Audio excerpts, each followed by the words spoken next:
ఎంతగానో ఎదురు చూస్తున్న 6 గ్యారంటీల దరఖాస్తులు రానే వచ్చాయి. ప్రతి గల్లీకి ప్రతి వార్డుకి వాళ్ళే అధికారులే వచ్చి మనకు డిస్ట్రిబ్యూషన్ చేయడం జరుగుతుంది. ఈ విషయాల గురించి మనం పూర్తిగా తెలుసుకుందాం.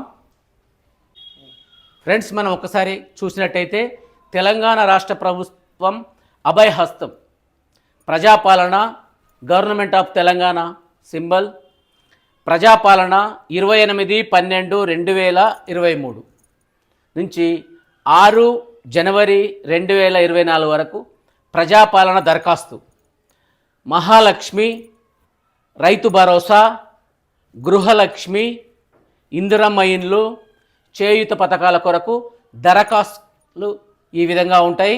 పూర్తి డీటెయిల్స్ మనం ఇప్పుడు చూసుకుందాం. డీటెయిల్స్లోకి వెళ్తే కుటుంబ వివరాలు, దరఖాస్తుదారు వివరాలు, దరఖాస్తు సంఖ్య, దరఖాస్తుదారు ఇంటి యజమాని పేరు, స్త్రీ అయితే స్త్రీ, పురుష అయితే పురుషుడు, ఇతరులైతే ఇతరులు. ఇక్కడ caste SC, ST, BC, minority, ఇతరులు. అదేవిధంగా డేట్ ఆఫ్ బర్త్, మీకు పుట్టిన తేదీ, ఇక్కడ పుట్టిన తేదీ ఇలా ఫిలప్ చేసుకోవాలి డబ్బాలలో. అదేవిధంగా ముఖ్యంగా మనకు కావాల్సింది ఏంటంటే మెయిన్ చాలా ముఖ్యమైనది ఆధార్ నంబర్. ఈ డబ్బాలలో ఆధార్ నంబర్ మనము ఫిలప్ చేసుకోవాల్సిన అవసరం ఉంది. అదేవిధంగా రేషన్ కార్డు నంబర్ కూడా ఇక్కడ ఫిలప్ చేసుకోవాల్సిన అవసరం ఎంతగానో ఉంది. చాలా ఇంపార్టెంట్. ఇది ముఖ్యంగా గమనించాల్సిన అవసరం ఉంది. ఫ్రెండ్స్, మరీ ముఖ్యంగా ఏదైతే మొబైల్ నంబర్ ఇక్కడ ఇచ్చారో, ఏ మొబైల్ నంబర్ మనం అయితే ఇక్కడ ఎంటర్ చేస్తున్నామో ఆ మొబైల్ నంబర్ వరకు పక్కాగా కంటిన్యూగా వర్క్ చేసి ఉండాలి. ఎందుకంటే వాటిలో ఆ మొబైల్ నంబర్కి మెసేజ్లు కానీ ఇన్ఫర్మేషన్ కానీ ఇస్తారు కాబట్టి కంపల్సరీ రన్నింగ్లో ఉండే మొబైలే ఇవ్వాలి. పాత మొబైల్ నంబరు పనిచేయండి మాత్రం ఇవ్వకూడదు. రన్నింగ్ ఉండే మొబైల్ నంబర్ మాత్రం ఇక్కడ ఈ డబ్బాలలో నింపవలసిన అవసరం ఉంది. అదేవిధంగా వృత్తి, మీరు ఏం పని చేస్తారు, కూలీ చేస్తే కూలీ, లేకపోతే వేరే పని చేస్తే ప్రైవేట్ కంపెనీలలో పని చేస్తే ప్రైవేట్ కంపెనీలలో, అలా మనం ఏది చేస్తే మనం ఆ వృత్తి అనేది ఇక్కడ రాయాల్సిన అవసరం ఉంది. తర్వాత ఇంకొకటి ఏంటంటే కుటుంబ సభ్యుల వివరాలు. మీకు ఏ యజమానికైతే కుటుంబ సభ్యులు ఉంటారో ఆ కుటుంబ సభ్యుల పేర్లు ఇక్కడ రాయడం.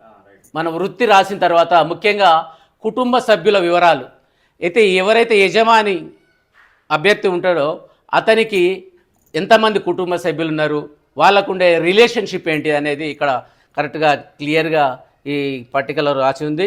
ఇప్పుడు సపోజ్ కొడుకు పేరు దరఖాస్తు సంబంధించింది, పురుషుడా మేల్ ఆర్ ఫీమేల్ ఇక్కడ రాయొచ్చు.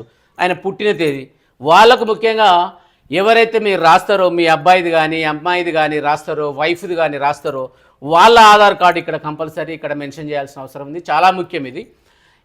ఈ విధంగా ఎంతమంది ఉంటే అంతమంది కుటుంబ సభ్యుల పేర్లన్నీ ఇక్కడ ఫిలప్ చేయొచ్చు. వాళ్ళకు మొత్తం ఆధార్ కోడ్ సహా ఇక్కడ ఫిలప్ చేయాల్సిన అవసరం ఉంది. తర్వాత మనం చేయాల్సిన పని ఏంటంటే నంబర్ 10 చిరునామా, అంటే ఇంటి అడ్రస్.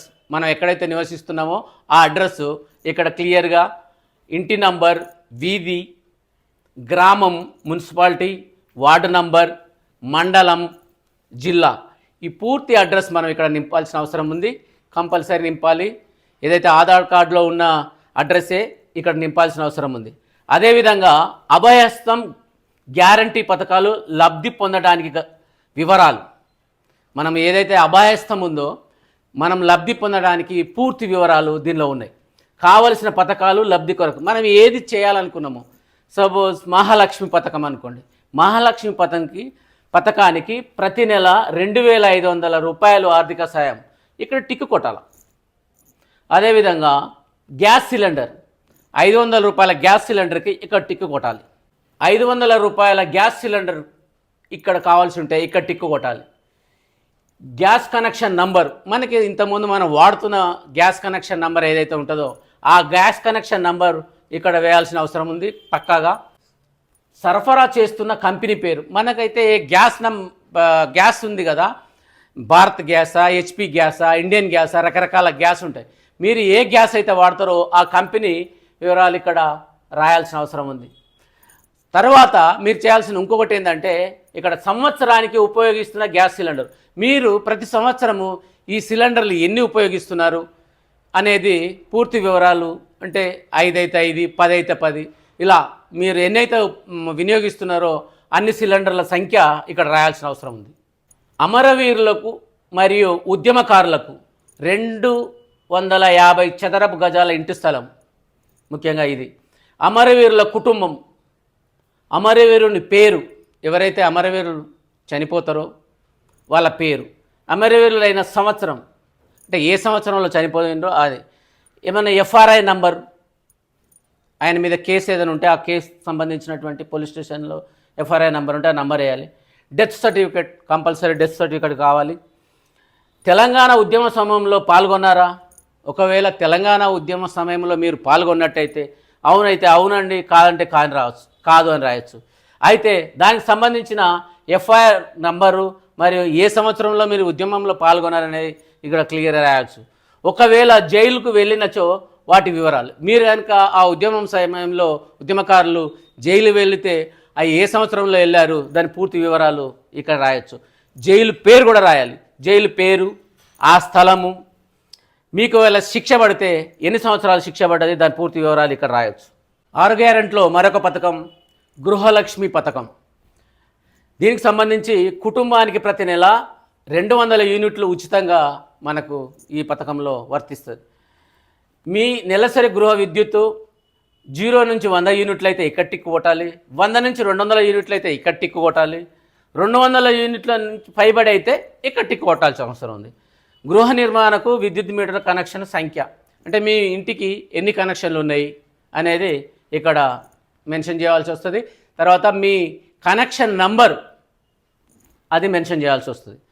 ఇంకొక పథకం చేయూత పథకం. చేయూత పథకం కింద నెలకు 4,000 రూపాయలు మరియు విద్యాంగులకు పింఛను 6,000 రూపాయలు పొందుటకు ఈ క్రింది వివరాలు చేయాలి. విద్యాంగులు అయితే ఇక్కడ టిక్ మార్కు, సదరు సర్టిఫికెట్ నంబర్ కూడా ఇక్కడ రావాల్సిన అవసరం ఉంది. ఇతరులు వృద్ధాప్య పెన్షన్, వితంతువు, గీతా కార్మికులు, చేనేత కార్మికులు, డయాలిసిస్ బాధితులు, బీడీ కార్మికులు, ఒంటరి మహిళ, చేనేత కార్మికులు, ఎయిడ్స్ బాధితులు, పెలేరియా బాధితులు, బీడీ టేకేదారి జీవన భృతి, ఇవన్నీ దేనికి సంబంధించినవి ఉంటే అవి వీటిలో టిక్ మార్క్ కొట్టి మనం ఫిలప్ చేయాల్సిన అవసరం అయితే ఉంది. పైన సమర్పించిన వివరాలన్నీ వాస్తవమైన ధృవీకరించి సంతకము, పేరు, తేదీ ఇవ్వాల్సిన అవసరం ఉంది. అదేవిధంగా ముఖ్యంగా దీనికి ration card xerox, Aadhaar xerox, తర్వాత గ్యాస్ నంబర్ కూడా జిరాక్స్లు జత చేసి ఆఫీసర్కి ఎవరైతే మన దగ్గరికి వస్తారో వాళ్ళకి మనం ఇస్తే వాళ్ళు రిసిప్ట్ కూడా మనకి అందజేయడం జరుగుతుంది. ఏదైతే అధికారులు మనకు ఇవ్వాల్సిన రిసిప్ట్ ఏదంటే ప్రజాపాలన దరఖాస్తు రసీదు, ఈ మొత్తం ఫిలప్ చేసి భర్త పేరు, దరఖాస్తు సంఖ్య, శ్రీమతి, ఏదైతే పథకానికి ఉన్నాయో అన్ని వీటికి టిక్ మార్క్ పెట్టి, ఇందిరమ్మ ఇండ్లు అయితే ఇందిరమ్మ ఇల్లు, మహాలక్ష్మి పథకం అయితే మహాలక్ష్మి, రైతు భరోసా అయితే రైతు భరోసా, గృహ జ్యోతి పథకం అయితే గృహ జ్యోతి, తర్వాత చేయూత అయితే చేయూత, ఇవన్నీ నింపిన తర్వాత పూర్తి అడ్రస్సు, ఈ అడ్రస్ ఇక్కడ మన ఏదైతే అడ్రస్ ఉందో అది, ఈ అధికార సంఖ్య, ఎవరైతే మనం ఇవన్నీ ఇచ్చినామో వాళ్ళు అధికారులు ఉంటారు కదా, ఆ అధికారుల పేరు, వాళ్ళ హోదా, వాళ్ళ సిగ్నేచర్, ఏలుముద్ర కానీ సిగ్నేచర్ కానీ వేసి ఇది మాత్రం కంపల్సరీ మన దగ్గర పెట్టుకోవాలి. ఎప్పుడైతే మనకు వస్తుందో, ఎప్పుడైతే మెసేజ్ వస్తుందో మనకు ఫోన్లలో, ఆ మెసేజ్ వచ్చినప్పుడు ఇది పట్టుకొని పోతే మనకు పూర్తిగా మనకు కరెక్ట్ సమాచారం మనకు అందుతుంది. కాబట్టి ఇది చాలా భద్రం, ఇది చాలా ముఖ్యం. ఈ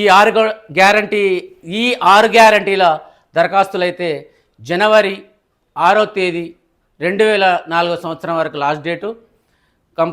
కంపల్సరీ వీటిని సద్వినియోగం చేసుకోండి. ఇంకొకటి ఏంటంటే ఈ మంచి ఇన్ఫర్మేషను నేను ఇస్తున్నా, దీన్ని మీరు చాలామందికి రీచ్ అవ్వట్లేదు. దయచేసి మీరు ఈ వీడియో కనుక నచ్చితే సబ్స్క్రైబ్ చేసుకోండి, గంట కొట్టండి, బెల్ ఐకాన్ లైక్ చేయండి, బెల్ ఐకాన్ గుద్ది పడేయండి దయచేసి ప్లీజ్. మంచి ఇన్ఫర్మేషన్ మీ స్మార్ట్ ఛానల్. మళ్ళా అడుగుతున్నా, నేను సిగ్గు లేకుండా అడుగుతున్నాను, దయచేసి సబ్స్క్రైబ్ చెయ్యండి. నా ఆవేదనను అర్థం చేసుకోండి.